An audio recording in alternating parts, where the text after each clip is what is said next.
अर्थात उसको मृत्यु का किंचित भी भय नहीं रहता। कल ही श्रीमद् भागवत कथा मोती प्रयाग में कथा चल रही है, वहाँ प्रसंग था ध्रुव जी का, जिन्होंने साधना तपस्या की। अपनी सुनीति माँ के कथनानुसार तपस्या के लिए गए।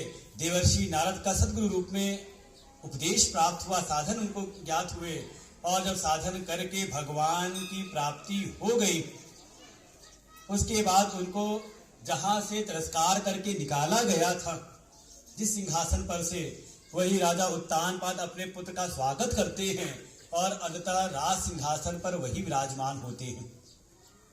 हजारों वर्ष जैसे युग की परंपरा है, सतयुग में का हजारों वर्ष पर्यंत उन्होंने राज्य भोगा, और उसके बाद जब उनका अंतिम समय आया तो स्वयं मृत्यु के देवता आते हैं विमान लेकर के कि जो आपको भगवान की कृपा से अटल पद मिला है, चलिए अपने अटल लोक की ओर।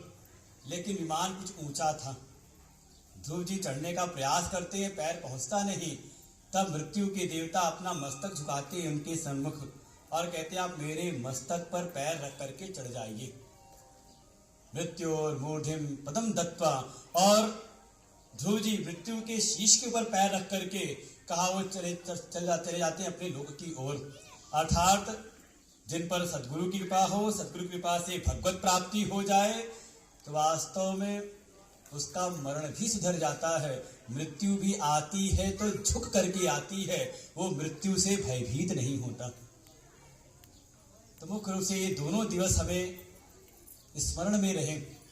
एक तो हमारा जन्मदिन जिनकी कृपा से है, उन माता पिता अपने पितरों की कृपा, उनका अनुग्रह सदैव स्मरण में रखें, कृतज्ञ ना बने। क्योंकि कोई भी व्यक्ति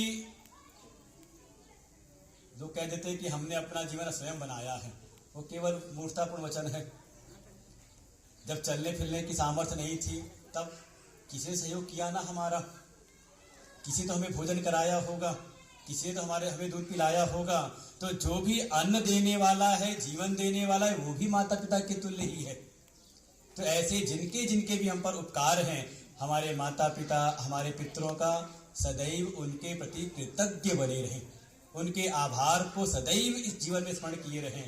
तभी इस भौतिक जगत में हमारी उन्नति होती है, प्रगति होती है। नहीं तो हो सकता है संसाधन आपको नित्य प्राप्त हो जाएं, जो भी संसार के लौकिक जगत के जो भी भोग हैं आप सब प्राप्त कर लो, लेकिन सुविधाओं से सुख नहीं मिलता। भौतिक उपलब्धि से सुख नहीं मिलता। भौतिक जगत में सुख मिलता है तो माता पिता के आशीर्वाद से ही।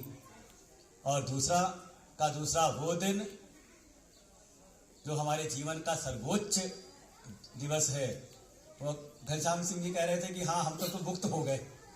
अब वाकई ये भार रखना चाहिए, गौरव होना चाहिए, क्योंकि हम सब गुरुदेव की सेवा में संलग्न हैं और सब अलग अलग तरह से। कोई अगर निर्माण कार्य में लगा है तो वो भी गुरुदेव का ही सेवक है, कोई आके मंदिर की सेवा में है वो भी गुरु जी की सेवा कर रहा है, कोई आश्रम में गौ की सेवा, कोई आश्रम में संत की सेवा, और कोई जन सेवा के लिए अगर भंडारे भी करा रहा है, तो सबके सब गुरुदेव के ही इस आश्रम रूपी विराट रूप की उनकी सेवा में ही संलग्न है। जिन गुरुदेव की कृपा से वास्तव में हमारे लिए मोक्ष हमारे हाथ की वस्तु है। कम से कम इतना तो कुछ तो बुद्धि में जानकारी तो हो ही गई है कि मैं मरने वाला नहीं हूं। कौन है आप? कई बार लोग ऐसे पूछे कौन हो आप, क्योंकि मैं आत्मा हूं।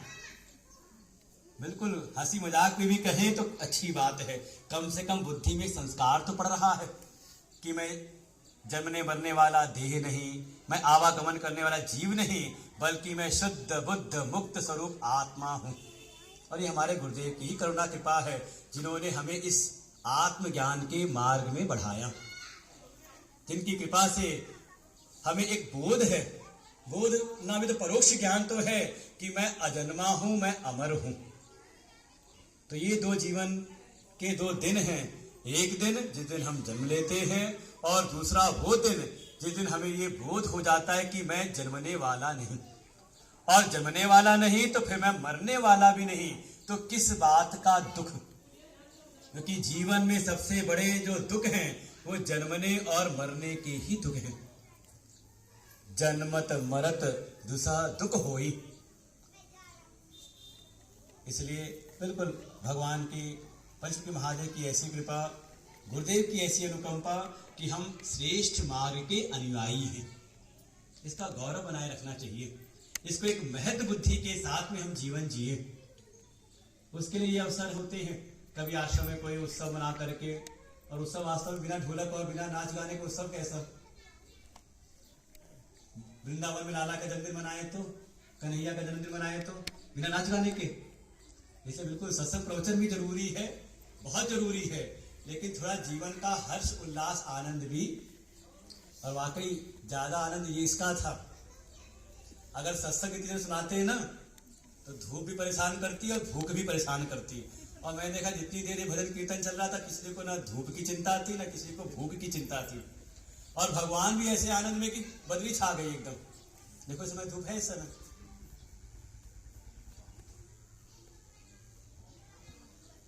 गुरुदेव की कृपा से, पंचमुखी महादेव की कृपा से देखिए कितना बढ़िया आश्रम हमारा। पहले पंडाल आगे से लगता था, पंडाल पीछे जा रहा है, अभी और पीछे जाएगा। आज ही सुबह कुछ बात हो रही थी कमरे में, तो हमने कहा हाँ ठीक है। वो किसी ने कहा कि कुछ गाड़ी की बात हुई ना, गाड़ी का कवर निकाल दे। हाँ गाड़ी का कवर निकाल दे। तो हमने कहा जो लाया है वो गाड़ी का कवर उतारेगा, जब तुम लाओगे गाड़ी तो तुम गाड़ी कवर उतारना। तो कह रहे हम तो जमीन दे सके, जमीन दे देंगे। ताली होनी चाहिए भाई, उनके लिए ताली होनी चाहिए। कहाँ गए हमारे हारविंदर जी, उनका पूरा परिवार आया हुआ है गाजीपुर से, दोनों भाई।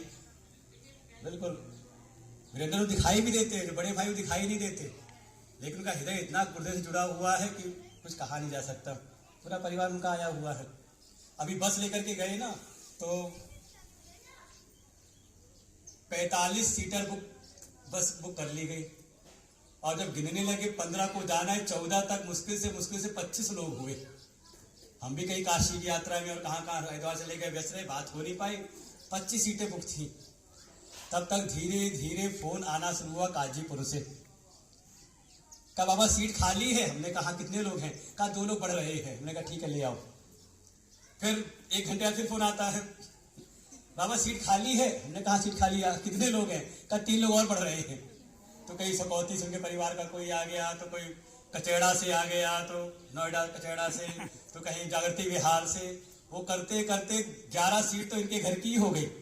जो कुछ रह गए उनका जब मैसेज आया तो हमने कहा ऐसा चिंता मत करो, जो घर में कुछ रह गए थे, कुछ माताएं रह गई, उन्होंने मैसेज किया कि गुरुजी हमको लेके नहीं गए।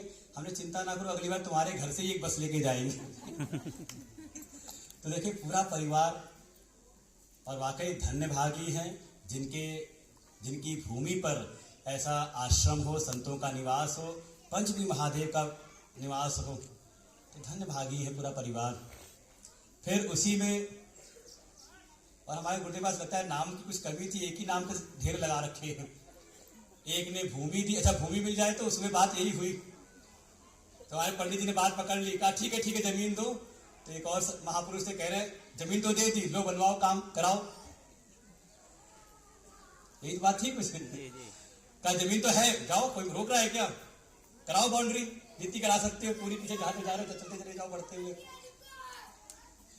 जमीन हो लेकिन निर्माण कार्य ना हो पाए तो तुम्हारे वीरेंद्र अग्रवाल जी और 2 लोग तो कह सकते हैं बिल्कुल गुरुदेव की कृपा से जैसे पुनर्जीवन मिला हो। वेदांत सत्संग आश्रम प्रन्यास के अध्यक्ष जी हमारे वीरेंद्र अग्रवाल जी, और वेदांत सत्संग समिति के अध्यक्ष अनिल कुमार जी, दोनों को कह सकते हैं गुरुदेव की सत्ता का इससे बढ़ करके कोई अनुभव कर नहीं सकते हम। और दोनों के अपने अनुभव है कि बिल्कुल जिस बीमारी से जाने कितने लोग हमारे बीच में अब नहीं रहे, और ये लोग कह सकते हैं कि बिल्कुल यमराज का मुख देख करके वापस आए हुए हों। मैं कह सकता हूँ बिल्कुल अग्रवाल जी भी यहाँ बैठे हुए हैं और अनिल कुमार जी भी बैठे हुए हैं। और दोनों पर गुरुदेव की ऐसी कृपा कि मोबाइल पर वीडियो, जो कि गुरुदेव जी करते नहीं काम, कोई ऐसा हो जिसने गुरुदेव से आधे मिनट से ज्यादा बात की हो। जो पुराने लोग हैं, हम लोग को जब लोग व्यवस्था में है, कहीं यहाँ की व्यवस्था है, हरिद्वार की व्यवस्था है, और भी व्यवस्थाएं रहती हैं, जब बात करनी होती तो पहले सब दिमाग में नोट्स बनाते क्या क्या बात करना है, क्या क्या बोलना है, क्योंकि मुश्किल से मुश्किल आधा मिनट मिलता है, आधे मिनट में सारी बात कह देनी होती है। लेकिन गुरुदेव दोनों लोगों को ही कहीं वीडियो कॉल करके, कहीं मैसेज करके, कहीं किसी किसी प्रकार से, और स्वयं भी अचानक, जो मैं कह रहा था ना कि निर्जला एकादशी पर आए थे, बिल्कुल कह सकते हैं कि किसी को सूचना ही नहीं थी। हमें भी सूचना मिली कि अग्रवाल जी के घर पे आए होंगे, तो वहाँ का जो कोई कर्मचारी यहाँ आपस में बात की काम करने वालों ने, और वहाँ से हमें कुछ पुष्पाट मिली, अच्छा गुरुदेव आ गए मेरठ में, और तुरंत हमने सबको कहा फोन करो, आश्रम में भी आए, भंडारा चल रहा है। तो अग्रवाल जी को मिल करके और अनिल जी को अपना आशीर्वाद देते हुए फिर आश्रम भी आए। तो वास्तव में गुरुदेव की सत्ता, उनकी महिमा अपरंपार है, उसका कोई हम शब्दों से उसका बखान नहीं कर सकते। और उन्हें हमें ऐसा एक मार्ग दिया, सबसे बड़ी कृपा तो यही है। न जाने कितने लोग अपना वही बस पशुवत जीवन, कमाना खाना भोग में रहते हैं, लेकिन उन्हें हमें उस संसार से निकाल करके, विषय जगत से निकाल करके इस सन्मार्ग में लगाया। उनकी तो जितनी भी हम महिमा गाएं का शब्द कम है। जीवन भर जो भी हम उनकी सेवा करें, और कह सकते अग्रवाल जी कह रहे थे ना कि जैसे सूर्य को जुगनू का प्रकाश दिखाना, बिल्कुल वैसे ही है। महिमा अमित मोरी मति थोरी, गुरुदेव भगवान की महिमा अपरंपार है। ये तो थोड़ी बहुत अपनी जो मति है, जो अनुभव में है, हमने वो कह लेते हैं आपस में, आपस के लोगों में बातचीत कर लेते हैं। तो ऐसे गुरुदेव की कृपा कि हम इस सन्मार्ग में हैं, आगे बढ़ते रहें, विषय जगत से थोड़ा निकल करके आत्म जगत की यात्रा करें, ज्ञान के मार्ग में, भक्ति के मार्ग में आगे बढ़ें। और क्या कहा जाए, हम सबको जोड़ करके रखने के लिए इस अवसर का सौभाग्य देने वाले हमारे राजीव अग्रवाल जी, माता जी भी साथ में, सुरभि जी भी हैं, और इनकी माता जी का मुझे बड़ा स्नेह रहता है। वास्तव में सारी माताओं का स्नेह मुझसे रहता है, क्योंकि पुत्रवत मुझको स्नेह मिलता है सभी का। आप लोग तो केवल वाणी से सेवा करते हो, ये लोग हृदय से सेवा करते हैं। माताएं, सबका स्नेह मिलता है। और बिल्कुल राजीव जी के पिछली बार उनके मन में, और वही गुरुदेव की कृपा से, वो गुरुदेव का कोई जो प्राकटोत्सव मनाया जाता है लखनऊ आश्रम में, उसकी फोटोएं आई ग्रुप में। तो उन्होंने फोन करके पूछा, ये स्वामी जी ये प्राकटोत्सव क्या होता है? तो हमने कहा वो जब महापुरुष लोग होते हैं, उनका जब जन्म दिवस होता है, तो प्राकटोत्सव मनाया जाता है के रूप में। तो कह रहे आपका कब मनाया जाता है? हमने कहा हम नहीं मनाते। तो इन्होंने कहा ठीक है हम मनाएंगे। और पिछले वर्ष से ही ये एक परंपरा ही कह सकते हैं, प्रारंभ की गुरुदेव की कृपा से, बिल्कुल गुरुदेव की सत्ता हर जगह पर विद्यमान है। हमें तो लगता है कि ये जो आश्रम है, आश्रम का कण कण गुरुदेव का विराट रूप है। यहाँ पे अगर हम मिट्टी भी उठा कर करते हैं तो समझ लो गुरुदेव का ही स्पर्श है। वो गुरुदेव की सेवा हर प्रकार से, क्योंकि उन्होंने यहाँ पे साधना की, तपस्या की। हम लोग तो मौज मार रहे हैं, कह सकते हैं। वे जो पुराने लोग हैं, अजू वीरेंद्र, और जो पुराने बिल्कुल है अनिल बंसल जी, बताते मेरे कि वो जहाँ वो मंदिर है, वो एक पेड़ है ना, इस पेड़ कटने नहीं देते, वो बड़ा सुंदर पेड़ है। और जब उसे फूल आते हैं ना, तो उसकी जो महक होती है पूरा आश्रम महक जाता है। तो लगता है जैसे गुरुदेव की तपस्या की महक हो, सुगंध हो। वो कई बार मुझसे हुआ कि कई लोगों ने कहा कि पेड़ काट दीजिए, पूरा पक्का हो जाए। वो हमने कहा पेड़ नहीं कटेगा, बाकी जो काटना है काट लो आप। वो अग्रवाल जी जाके गुरु जी से कहते हैं कि हमारा और स्वामी जी का मतभेद चलता रहता है। तो हमने कहा मतभेद है, लेकिन मन भेद नहीं है। भाव ये है कि वो जो सुगंधित पुष्प का जो वृक्ष है, वो लगता है जैसे गुरुदेव की तपस्या की महक है, सुगंध है। उसी जगह पर गुरुदेव की कुटिया थी, घास फूस की, जो फूस की कुटिया बनाई जाती है, उसमें गुरुदेव आकर के, और जितना उस कुटिया में गुरुदेव निवास किया, पक्के कमरे में उतना निवास नहीं किया है कि नहीं? बात पुराने लोग बता सकते हैं। तो गुरुदेव की तपस्थली है, इसलिए बिल्कुल कभी गुरुदेव ने कहा कि क्या करें, आश्रम बड़ा दिक्कत हो रही है। उन्हें गुरुदेव आपकी तपस्थली है, इसको तो आगे बढ़ाना है, विस्तार करना है इसका। जैसे गुरुदेव की महिमा का विस्तार है, ऐसे ही आश्रम का भी हमें विस्तार करना है। तो सब अपने मन में यही संकल्प लेकर के आगे बढ़े, जिन गुरुदेव की हम पर महती अनुकंपा, जिन्होंने हमें उस दूसरे दिवस की महिमा हमें समझाई कि हमारा कभी जन्म नहीं होता, इसलिए कभी हमें मृत्यु का भय भी नहीं होना चाहिए। उन गुरुदेव की सेवा में जितना भी तन मन धन लग जाए, कहा कम ही है।